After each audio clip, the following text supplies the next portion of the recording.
धार्मिक मानुष सुपरे करছে গুণনাম হরিনাম ভজন কীর্তন করছে ধর্ম আলোচনা শহীদ মানুষ জীবাত্মা আসছেন মহারাজ চিত্রগুপ্ত ওরে ওরে দুর্বল যাও যাও তোমরা দিকে দিকে গ্রামে গঞ্জে শহরে নগরে বন্দরে ছড়িয়ে পড়ো নিকটে এই যে মানুষ জীবাত্মা নিয়ে এসো। ঠিক আছে মহারাজ আপনারা দেখছি ভাইজ আমরা এক্ষুনি গ্রামে গঞ্জে শহরে নগরে বন্দরে ছড়িয়ে পড়ছি নিকটে এই যে মানুষ জীবাত্মা নিয়ে আসো।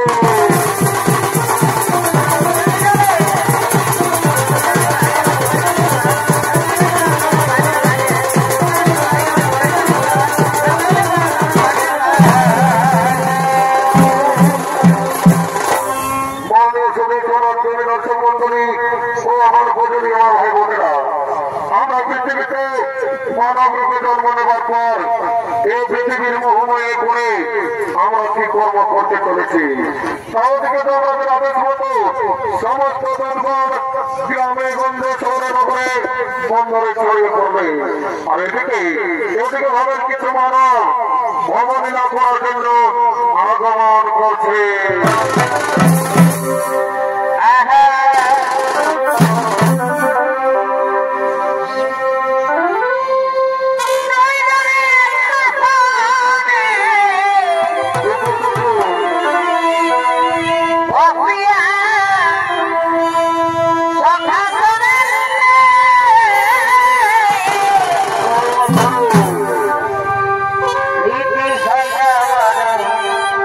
Yeah.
তুমি আমাকে দিন প্রতিদিন এমনি ভাবে ভালোবেসে যাবে তো কোনদিন ভুলে যাবে না তো বন্ধু।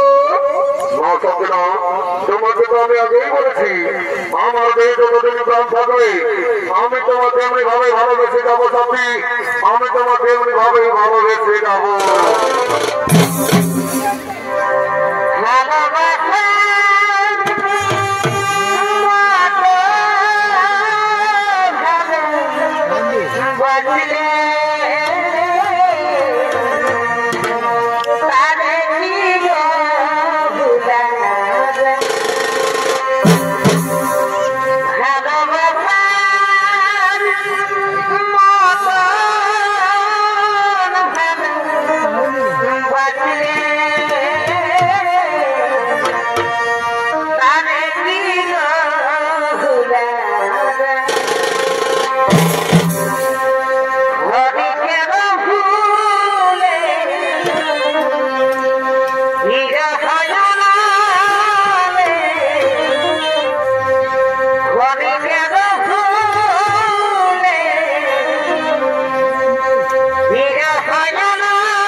তুমি কে বলেছো চলো চলো আমার বৃক্ষের ছায় বসে কিছুক্ষণ কথোপকথন করে।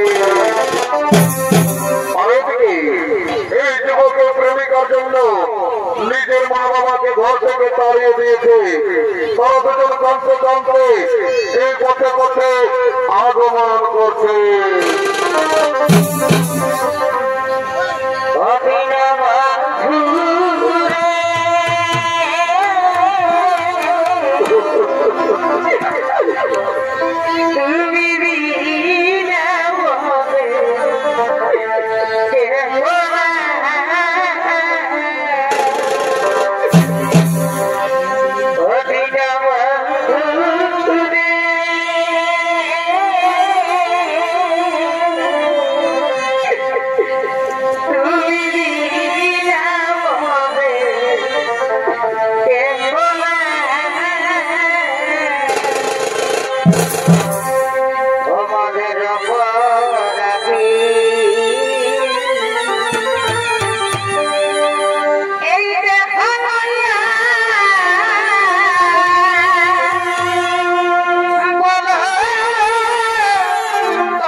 জমিয়েছে আজ কয়েকদিন ধরে আমরা কিছুই খেতে পাইনি ব্রাহ্মণী কোথায় কৃষ্ণ আমাদের প্রাণ চাই ভাই তাই বলো না ব্রাহ্মণী আমরা কোথায় গেলে একটু খাবার পাবো ব্রাহ্মণী কোথায় গেলে একটু খাবার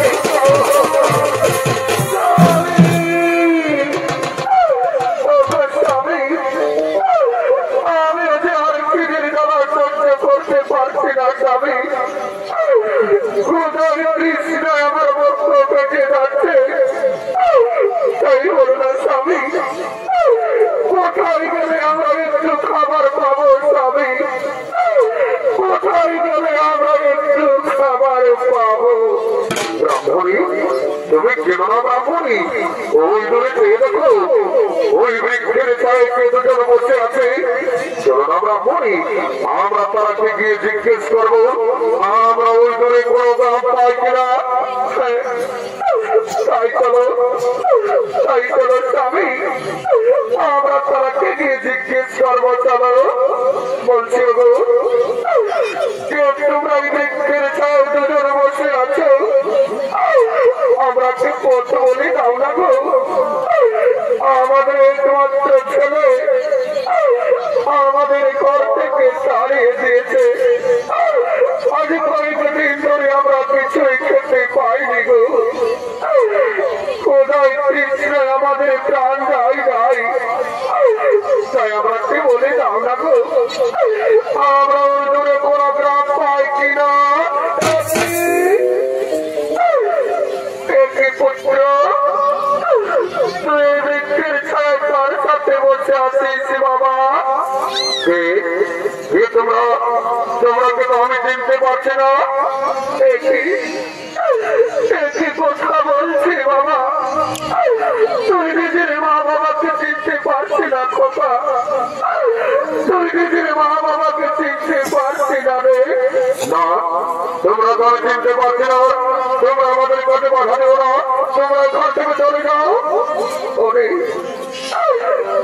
বাবা তুই কেন এমন কথা বলছি বাবা এই বৃদ্ধ বলছে আমরা তোকে ছেড়ে কোথায় চলে যাবো বাবা তুই আমাকে তাড়িয়ে দিয়েছি না বাবা তুই আমাকে তাড়িয়ে দিয়েছি না রে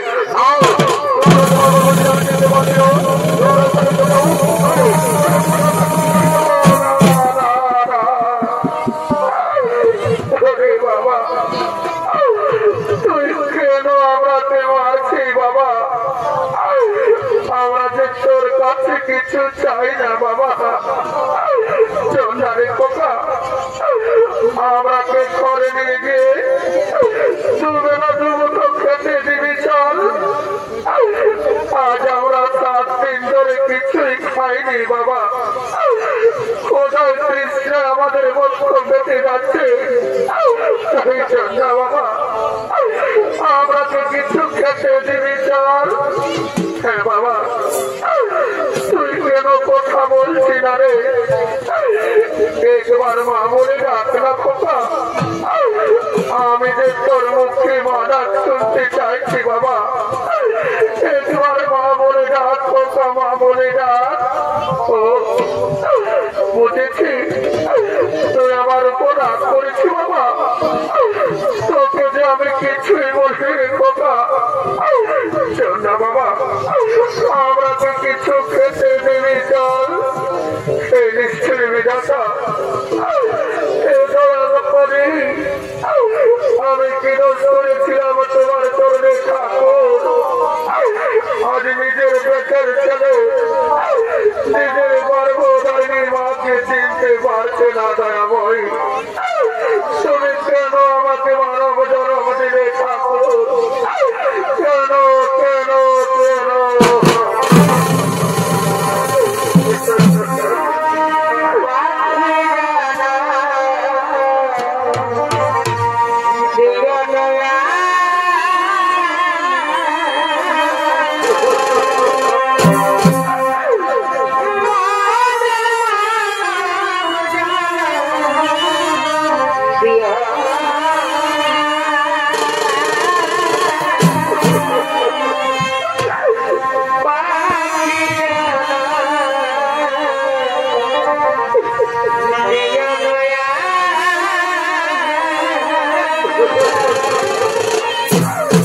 ওরে বাবা কত যে আমি 10 মাস 10 দিন নিজের গর্ভে ধারণ করে মানুষ করেছি বাবা, নিজের মুখে রক্ত পান করিয়ে বড় করেছি রে। আর যে তুই নিজের গর্ভধারী মাকে চিনতে পারলি না বাবা, তুই নিজের মা বাবাকে চিনতে পারলি না। মামাসিরা তোমরা দেখছো আমার ছেলেকে গো অন্যের স্ত্রীর সাথে থেকে থেকে নিজের মা বাবাকে চিনতে পারছে না গো, নিজের মা বাবাকে চিনতে পারছে না। তুমি কেমন ব্রাহ্মণী? এ ওদের দোষ নয় ব্রাহ্মণী, এ তো আমাদের কপালে লেখা ছিল। এরা তুমি পৃথিবীর মোহমায়ায় পড়ে আছে। শোনো ব্রাহ্মণী, তুমি আর পেল না নয়নের জল করতে পারো, এবার কোনো সন্তানের জন্য আমাদের মৃত্যু অনেক ভালো। শোনো ব্রাহ্মণী, আমরা গ্রামে গ্রামে ভিত্তি করবো, তবু তবু কোনো সন্তানের মুখ দর্শন করবো না। তাই চলো ব্রাহ্মণী, আমাদের চোখে দিকে যাই, আমরা সেদিকেই চলে যাবো ব্রাহ্মণী, আমরা সেদিকেই চলে যাবো।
তুমি আমাকে বিশ্বাস করো চাচি, ওরা আমার মা বাবা নয় চাচি, ওরা আমার মা বাবা নয়।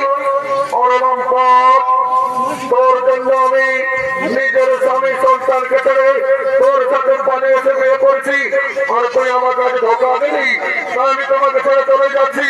তুই ভালো থাকবো না, আমি চলেই যাচ্ছি, আমি চলেই যাচ্ছি।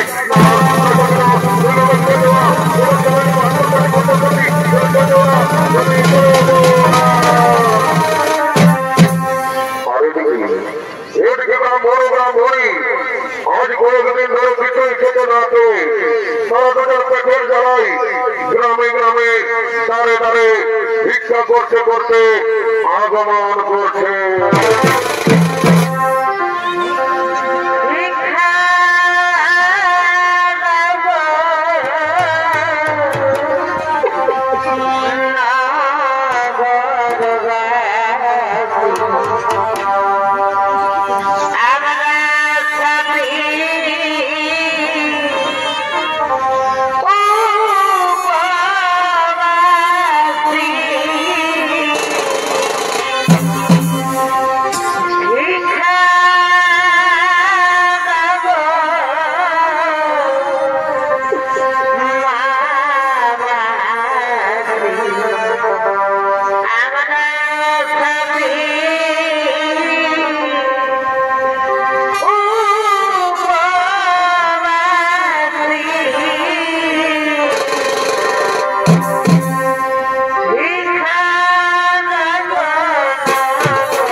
আত্মহত্যা করলেন।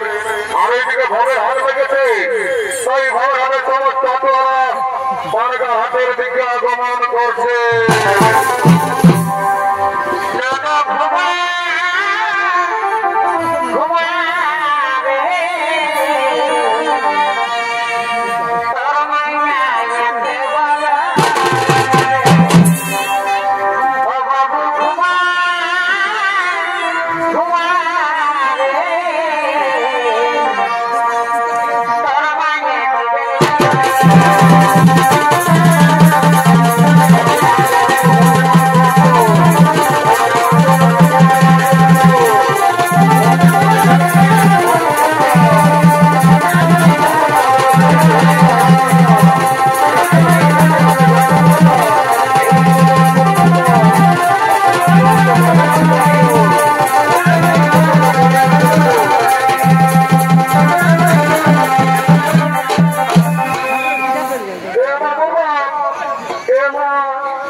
আমাদের পাড়ার হাতে আজ খাসি কাটিয়েছে, আমাকে খাসি মাংস কিনে দিতে হবে। দেখছে বউটা কি বলছে, কি চালিয়ে বলছে আমাদের পাড়ার হাতে খাসি কাটিয়েছে, খাসি মাংস কিনে দিতে হবে। জানো ওই স্বামী কি করেছে? ঘরে দুটো হাত ছিল, আমি কাম করতে চাইছিলি জয়পুরকে, এই স্বামী একাই কাটি মারিয়ে দিয়েছে, আমাকে তো দেই নাই। আমার বুড়া বুড়ি মায়ের বাপ গিলা কতক্ষণ আনবে? বাবুর বাপ এত লোকের কাছে মিথ্যা কথা বলো না, দিয়েছিলে আর গিলা জানিও না, সকালে গালি বা ঘাড় করেছে। বুড়া বুড়ি গিলা ঘাড় গিলা দিলে তোকে গালি বা ঘাড় করবে, আমি কি তোকে চম খাবে না? তোমরা গাল গিলে কত সব জানি না, কিনে দিবে না বলো, তাহলে ঘরে যাই তোমার খাবার খাবো। তোর ঘরে লাগাচ্ছে বহু খাম, একটু বেশি যাইলে কত কিলো বাবরে, খাসি মাংস কত কিলো? 800 টাকা। আমি কি জীবনে খবর নাই সেই নকি? হ্যাঁ শুনেলে সেদিন আমাদের পুলিয়ে পরে কীট মাত্র ঘরে কাটিয়েছিল, ওই ছেলে 600 টাকা দিল, আপনার হাতেই দামটা বেড়ে গেল। এ বাবু ওটা বড় কেনে বিদেশি কাশি, এটা আমার ঘরে দেশি কাশি বসে, ওই জন্য 800 টাকা দাম। বাবুর বাপ কি হল কিছু দামও কিনে, তাতে আমার মনটা তোমার লোক লোক আছে। আমরা 50 টাকা বাটাম মানে আমার জীবন খাওয়া বাটার আমার থাক। এ বাবু 750 টাকা দিব, 1 কিলোতে শুনেলে দাঁড়ি মারিছি না। আর যদি বউটার থেকে ভালো ওজন করেছি রে, এমন তোমার যে মাসের করে এই নাকি নাকি শুনেলে আমার পুরো হতে পারি, আমার মল কম নাই বুঝলি, লাগবে হাই দিকে যাই লাগবে না, লোকের যেমন দেখছে না আমি লাগবো বলছি, ভালো করে ওজন করতে বুঝলি না। এ বাবু তোর ফুলমালা কত পিস রে? এবার 20 টাকা পিস। বাবু 5 টাকায় না দিবি? এই পুত্র তোমার লাগবো কেনাই দিব, লিব বলতেছিলি আর করছি। এ বাবু তোর বগলে ঝিনুক আর ভোগা কত করে রে? বগলে 25, ভোগা 40 আর ঝিনুক গিলা 30। এ বাবু সেদিন তো থেমে তোর ভোগা কিনে লেগেছে, কোথা বাইরে ছিল, এবার যদি কোথা বাইরে চূড়ান্ত 5 গিলা শুনিলে করছি বলে আমার জিনিস আছে, এত লোক বলেছে তোর তোর ব্যাপার বলবি না, লিখে দিলে ঘর থেকে চলে যা, আমি তো না দিব বলছি। 20 টাকা দিব, 1 কিলো দিয়ে দেবো বলবি না, অত ঠিকই আছে বলি। বাবুর বাপ দেখো মারি ভয়া মাটির চান্দায় বসে আছে, নদর বসে আছে, তাই দেখে লেগে কম থেকে ঢুকছি, কমিটি মাঝে মনে বলে লয় এই জায়গাটা শুনিলে শ্রমিক হবে না, যাতে একে নাচ করে কিনে দিও না তো তোমাকে ঘরে যায় বসে গরম গরম চেমা দিয়ে দেবো। এত লোকের মাঝে আমার প্লাস্টিকটা পাম্পার করে দিবি। সকাল সন্ধ্যা যখন মনে দিচ্ছ তখন বসে ঘরে চিন্তা রেখেছে লোকে কি দিবে চাইতে বলো, অত দিব বড় আমার স্বামী এসেছে আমি আর পেয়ে দেবো নাই শুনে নেই ওখানে ভালো 50 টাকা খাইয়ে নেই তুমি আমাকে না ফোনটা বাচ্চা বলবে রে হে বাবু রে হেঁটে গেলে হেঁটে গেলে এরা মাথাটা করল দিকে দিতে রে हे प्रभु हे हरि राम कृष्ण जगन्नाथ प्रेमानंदी ये क्या हुआ मेरा लंबी भी ढीला हो गया इसका नशा हो गया माथा का तोल दिए दे दिया আমাকে বলছি বাবু আমার কোনো বলে না বলছি কেমন আছি I am fine very thank you বাহ বাবা মারে মাতালের ইংরাজি তারা বলছে I am fine very thank you বলছে কই জানি ছিল না তুই যেতে যেতে জানিস আমি কে বলছি আই এম রিয়েল मारे वीआईपी ओपेंगारे জানেন সবাই কি করে লোকের রাস্তা ফেটাফেটি করে খাই লোককে দিনের উপর মাগিয়ে খাই আর তারা বলছে পেছালা খাবি সে বলবি তুই কোনটা চোর খাবে এবং জীবন আছে না বাবুরা আছে বলছে এগো কত গেলাস এ বাবুরা না জানি 10 টাকা গেলাস বলছে আমরা আজ পারে গাড়ি মেলা বসে তাকে আমরা ফিরে দিবি না দিব তো পয়সা আগে লাগবে এগো তুই একটা কথা বলছি বাবা তুই আমরাকে দেখে বলছি না আমরা রাস্তা দেখে বলছি তোর এমন জ্বালা লাগছে যেমন তোকে খাখানা বিচার খেয়ে গেছে শুনে নো তুই তোর ফোটানি তুই তোর কাপড় ফুটে কাজ যায় আগে বুঝলি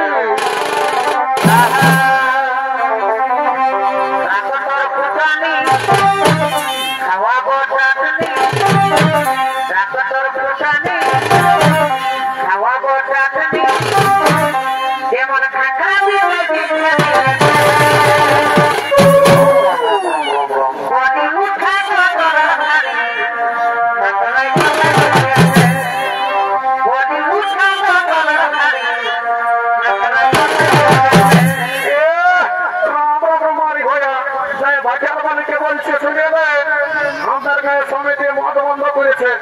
মদ খাস না তোর কামার খাবো ভাজার মালিকে বলছে কোথায় কি কামানিয়া তোর একদিনকে আমার একদিন তোর আমাকে দেখতে সুন্দর লয় নাকি তোর মদার লোকের পাশে ডাল দেবি না শুনে নেই যত দিন শিবা দুর্গা তোর দিন মদার মুর্গা স্বর্গমর্ক পাতাল আর দেখছেন পরে গায়ে আছে আমার মতন কত মাতাল এবং রিগিরিকে খাবি না নাহলে এমন ভংসার দিয়ে মাথার উপর বুঝে যাবে মারি হইয়া ভালো ছেলে বলছে খাচ্ছি না এই জন্য বলে যে বাচ্চাদের মায়া হাসছে আর মাতারের মায়া কাঁদছে বাবা বাবা আসলটা বড় শিখেছি সেটা আমরা তো কথা দিতে বুঝলি না তো ওটা ভেঙে যাবো দেখো জমিতে বাবা ওদের আছে আমার বাবু তোর হাতে নিয়ে যাচ্ছি দেখো পাশে যে ঘন্টা জলটা মেশাচ্ছি না বাবু দেখছি না এটা আমার বিসলেরি ওয়াটার মেশা আছে বাবা বাবা ওরে মাধব সিনা বড় গাধবো দেখছে ভাটার বাড়ি কি বলছে বলছে ট্যাক্সির মধ্যে বিসলেরি ওয়াটার ঢোকাচ্ছি এটার কোনো বিশ্বাস আছে বিশ্বাস নাই কেন দুটো মন্ত্র ধরে পবিত্র করে দিতে হবে ঠিক আছে ওম সর্বমঙ্গলে মঙ্গলে শিবে সাধিকে ব্রহ্মকে আমাকে বলি নারায়ণ নমস্তে ওম রাম লক্ষ্মণ পরিবর্তন রঘুবরম সীতা পরি সুন্দরম তপস্য কোন আমার রাজেন্দ্র শেখত সনাতন মামেতে জানকে সভা ভুলে তোমার তোমরা উত্তম ক্যান্সার ব্যাকটেরিয়া চর্মর জমে করে টাকা পয়সা জাহাজ দোকা করোনা মরনা সব দূরে যাবে বাবা জনসভা মনকে করে দিন তার সঙ্গে তার ঘর গোষ্ঠীর ঋণ আমার তাহলে অনেকদিন পরে দেখা পারি মহা মাগো চিন্তা ভাবনা করেছিলাম তোর বললাম মনে আমাদের কাছে আমি না করি কি ঢাকারও ভালো রেখে এসে ঢোকে নেশা লেগে গেল এদিকে বাবার সঙ্গ হলো ওই সমস্ত ঘরের দিকে গমন করেছে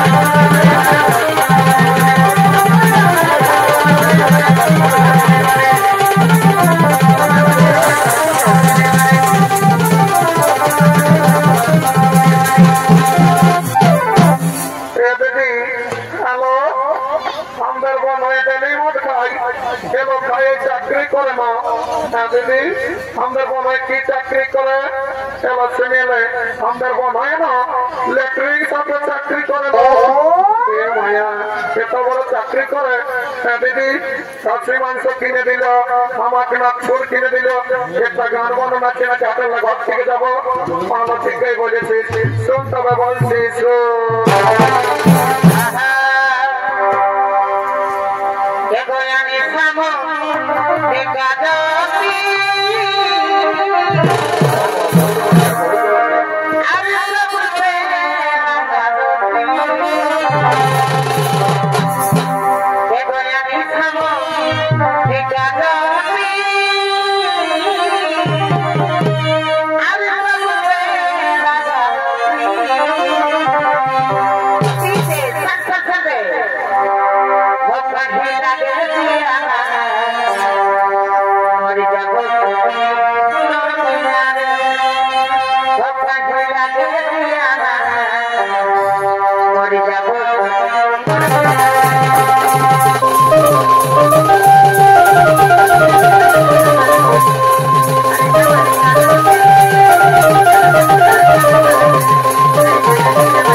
আমার বিয়ার বর্তাল নিয়ে কমাইছে কোনদিন ঘটনা কোথায় বাবা ওদিকে জমা যাচ্ছে না দেখি এ বাবা যাও এখনো নয় মরি বাবা মরার পরে যা পারবি করবি যদি মাথায় কোনো পরিস্থিতি না হোক আমার 10 লিটার জীবন ঘর বুঝাতে বলতে একটা বোঝ রাখি যাই বাবা ডরই লাগছে রাম রাম রাম রাম রাম রাম রাম রাম রাম রাম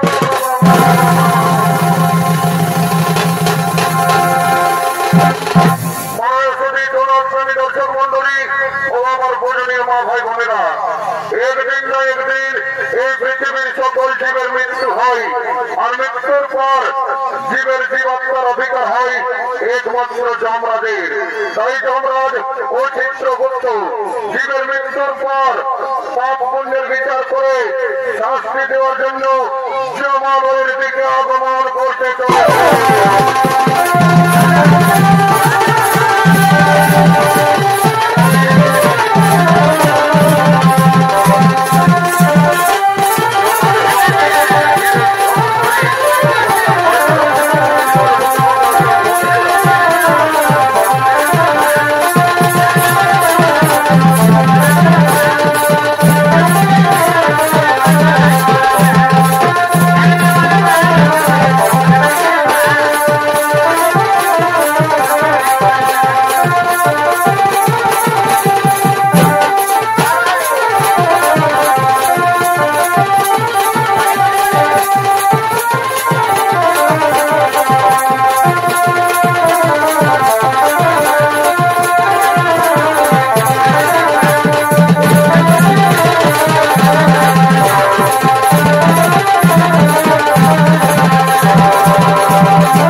মহারাজ হবে ওরে ওরে ধরবন তোমরা কে জমা রয়েছে বাচ্চা নিয়ে এসো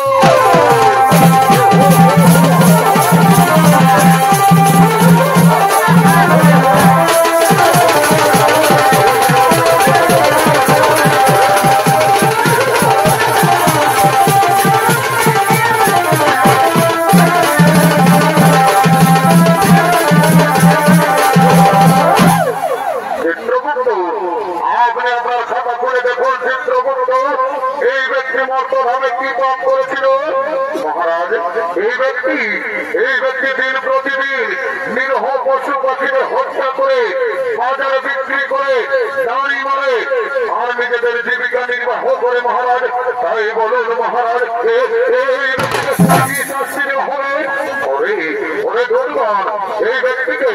এই ব্যক্তিকে উলঙ্গ করে উল্টো দিক দিয়ে পুরাটি আঘাত করা হয়।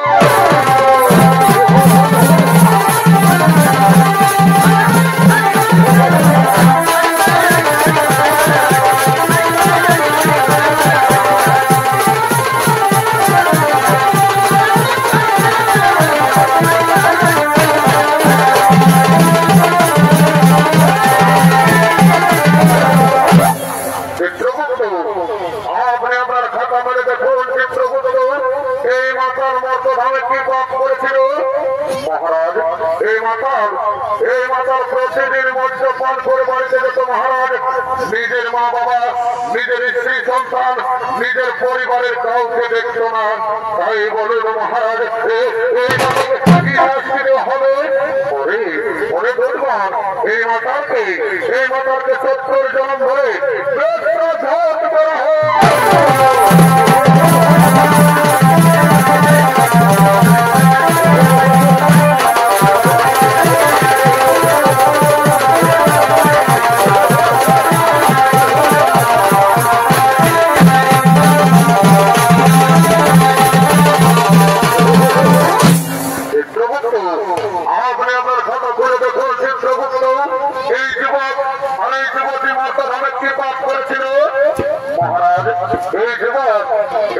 নিজের মা বাবাকে চিনতে পারেনি মহারাজ।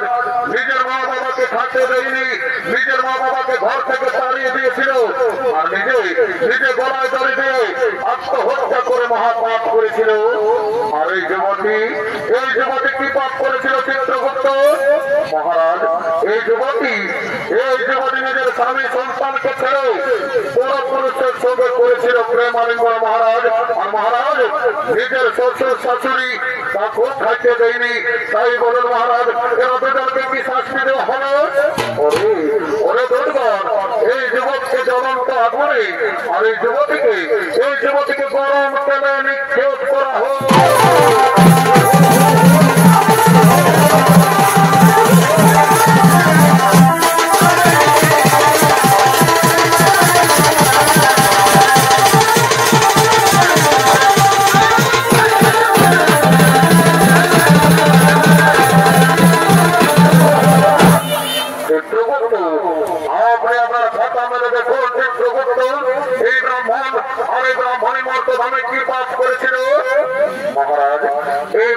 ব্রাহ্মণী মর্তধামে কোন পাপ করেনি মহারাজ। এরা দুজন মর্তধামে করেছিল হরিনাম গুরুনাম ভজন কীর্তন করেছিল ধর্ম আলোচনা। তাই বলুন মহারাজ এই ব্রাহ্মণীকে কি করা হবে? এই ব্রাহ্মণীকে পুষ্প প্রথা দিয়ে স্বর্গে পাঠানো হোক আর পুনরায় মর্তধামে মানব রূপে জন্ম দেওয়া হোক, মানব রূপে জন্ম দেওয়া হোক, মানব রূপে জন্ম দেওয়া হোক।